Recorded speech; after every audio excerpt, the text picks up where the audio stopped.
The Class 101 was one of British Rail's most successful and longest-serving first-generation diesel multiple units, serving branch and commuter lines up and down the country, from the far-flung corners of Scotland to the crowded suburbs of London and Manchester.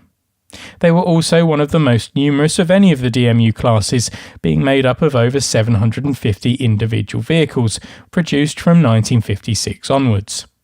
These vehicles came in a variety of flavours, with different seating, class, power and even lavatory arrangements tailored to the need of the operative location. Individual vehicles were then marshalled into sets of either 2 or 3 car units, with some 4-car variations appearing from the mid-70s.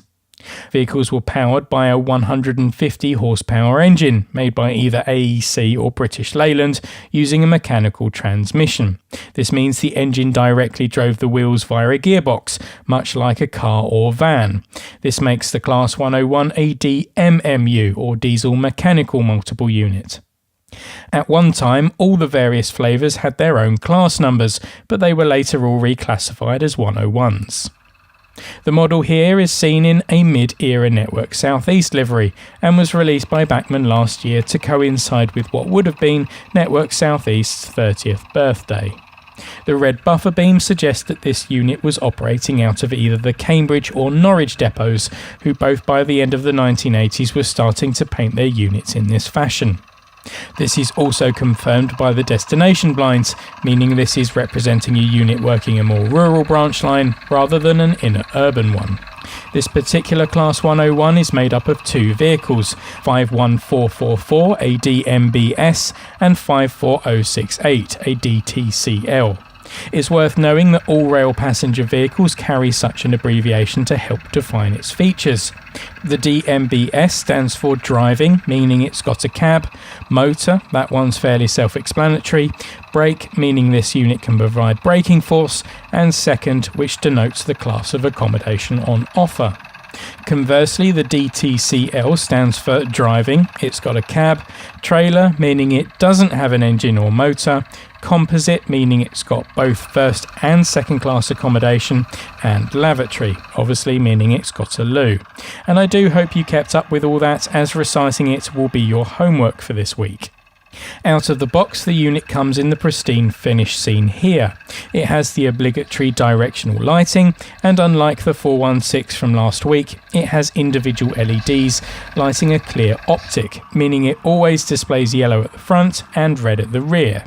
Yellow, incidentally, is a more close approximation to the dull incandescent white bulbs that would have been used in real life.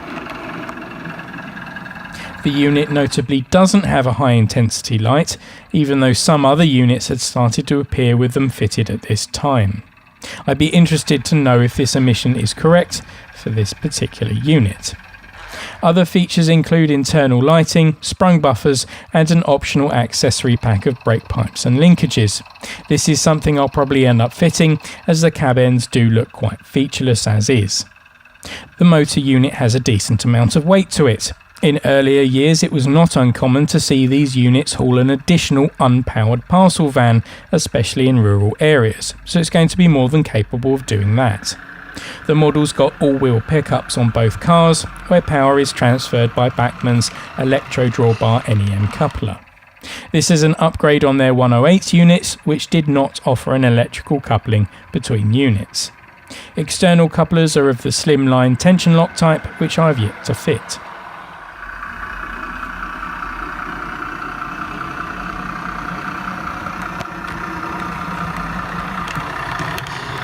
The 101 is of a simplistic design, but detailing is still pretty decent, and where it's available there's plenty to look at.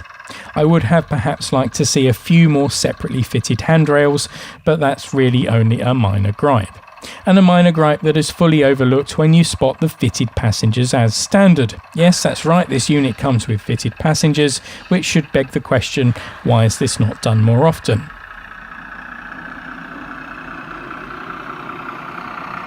The complex livery is pleasing on the eye, right down to the red band above the cab. Though I must admit, when you do break out the macro lens and get right up close to the model, you can spot a number of blemishes, but these aren't really noticeable to the naked eye. The white portion of the paint job is pure and bright. This is in contrast to Bachmann's 108, which I always thought was a little dull. Extra detailing is also picked out in colour, such as the exhaust pipes and buffers. Once again, as with many models, the black underframe is a little shiny and plasticky, but at least Bachmann have gone to the effort of picking out the exhaust pipes in a different colour. The unit comes pre-DCC fitted, meaning no tentative body removals here. Best of all, of course, and probably the reason you're all here, is this model comes fitted with DCC sound as well, and I'm pleased to report it captures the essence of the unit excellently.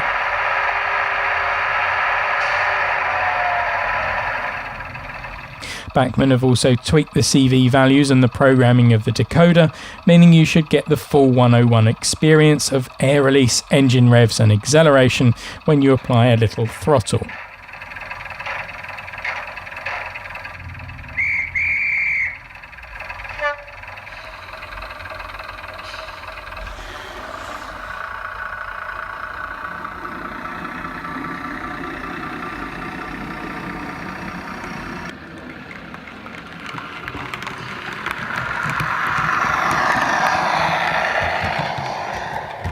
Obviously, with all that kit as standard, we're going to be talking big figures in terms of price, and yes, I paid a sizable £230 for this model from Invicta.